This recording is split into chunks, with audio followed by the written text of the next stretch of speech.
Welcome here.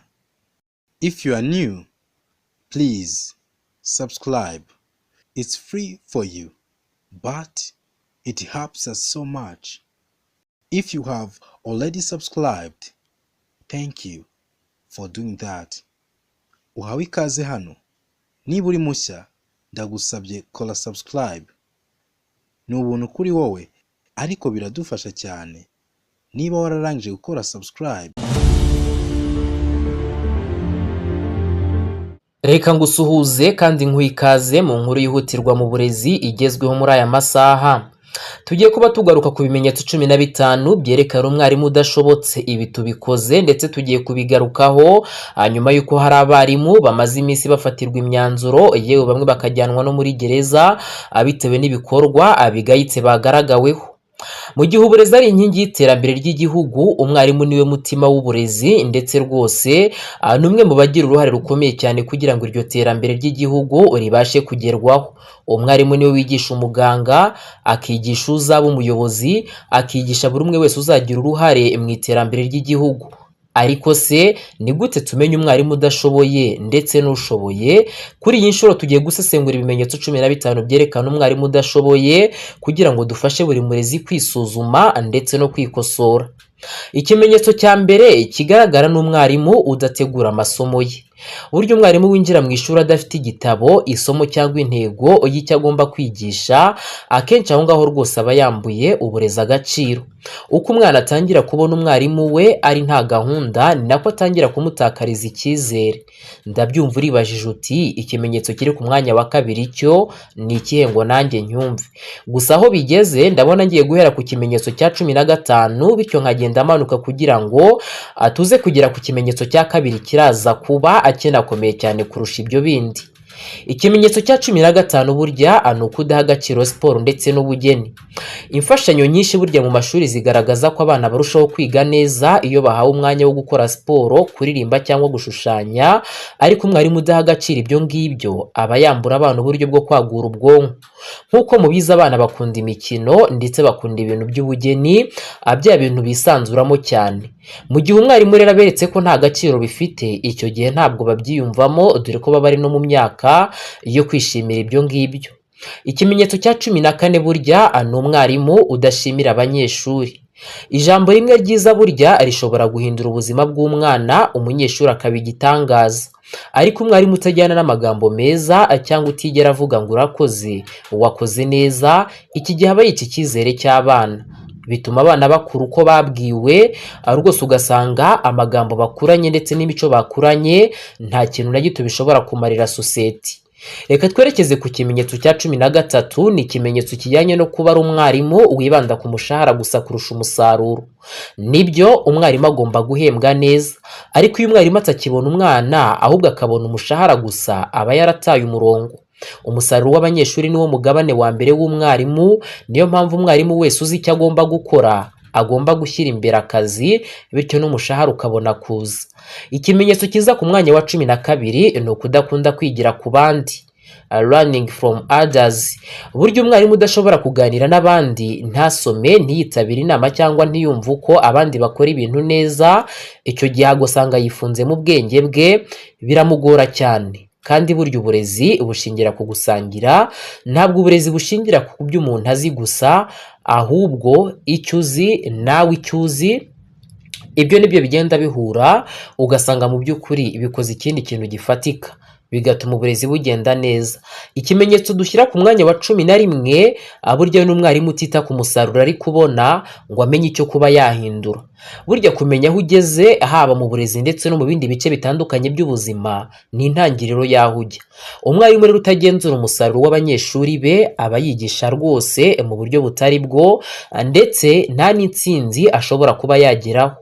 Burya kwigisha udapima ni nko gutwara imodoka ariko udafite ikikwereka kilometero umaze kugenda, kuko ahangaha ntushobora kumenya ngo esase yanjye ishobora no kuba yashize.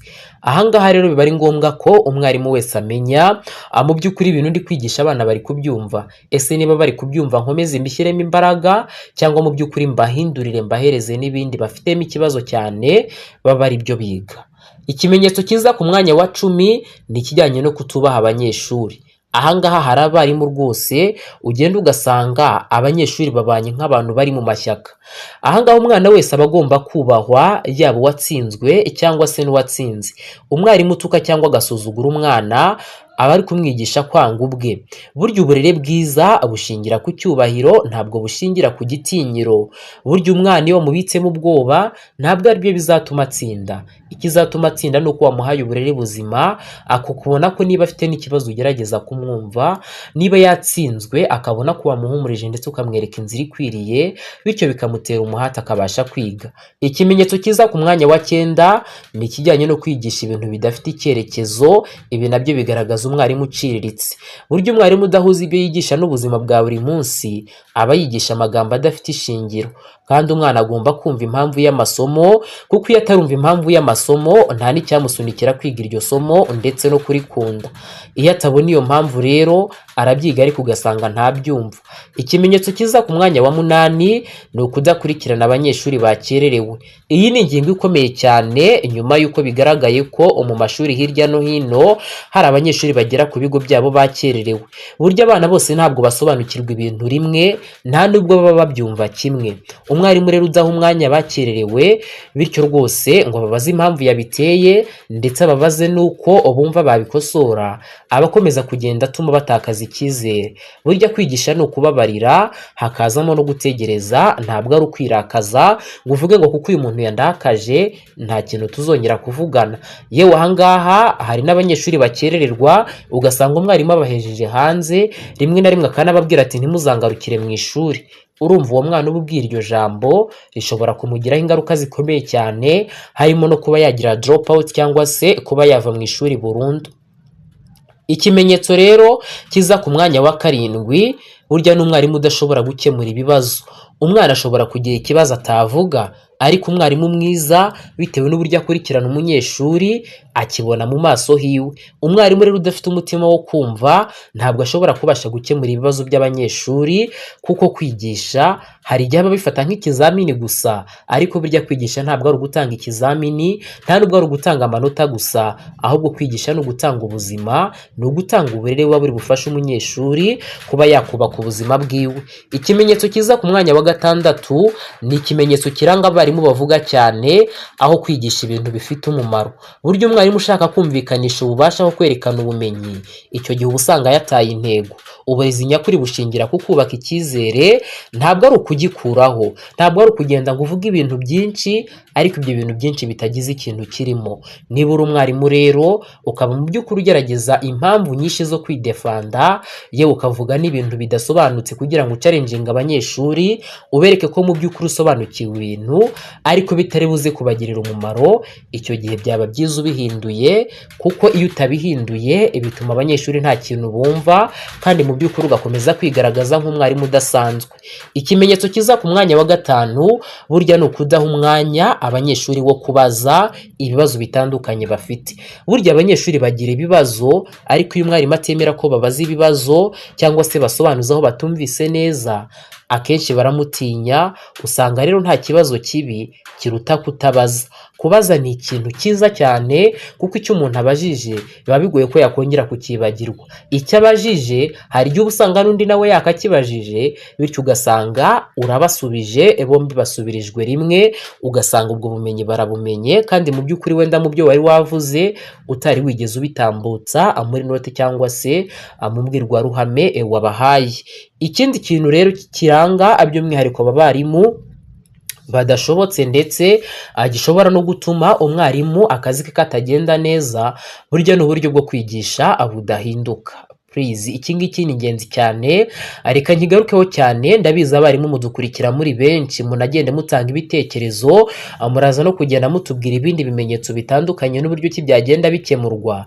Ariko burya umwarimu wigisha atagerageza nibura gukora impinduka ni ibintu rwose bitari byiza. Kwigisha uko byakorwaga mu myaka 10 ishize ntabwo bikigira umumaro uyu munsi. Umwarimu udahindura uburyo bwo kwigisha bitewe n'uburyo abana bakura, aba ari inyuma y'igihe, aba agenda asigara rwose. Ahangaha rero biba ari ngombwa ko umwarimu agendana n'ibigezweho, akamenya ngo hari kuvugwa iki, hakenewe iki ngiki, bityo akapudetinga cyangwa se agahindura uburyo kiyigisha kugira ngo abashe kwigisha abanyeshuri ibijyanye n'igihe, ndetse biri buze no kuba byabafasha. Ikimenyetso kiza ku mwanya wa gatatu ni ukudaha agaciro umwanya w'amasaha. Burya igihe mu burezi ni ubuzima cyane. Umwarimu rero utinda cyangwa uva mu kazi kare, rwose uba usanga atambamira iterambere ry'abana be. Guhagarara mu ishuri igihe cyose ntabwo burya byagakwiriye kuba amategeko gusa, ahubwo byakabaye n'indangagaciro. Umwarimu akumva ko umwanya yari gufata scrolling yirebera ibindi bintu mu gihe kitabugenewe, yafata uwo mwanya mu by'ukuri akaba ari kwigisha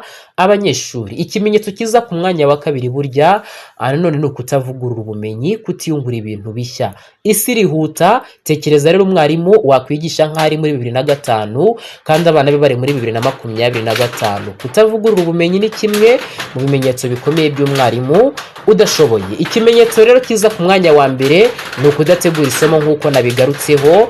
Reka nkubwire ko rero umwarimu ari urumuri rw'igihugu, iyo urwo rumuri rutamurika neza abana barayoba. Ibimenyetso 15 ntabwo ari urubanza, ahubwo n'indorerwamo buri mwarimu yakwifashisha, kandi niba hari icyo wibonamo ntabwo ari ikimenyetso cyo gutsindwa, ni intangiriro y'impinduka.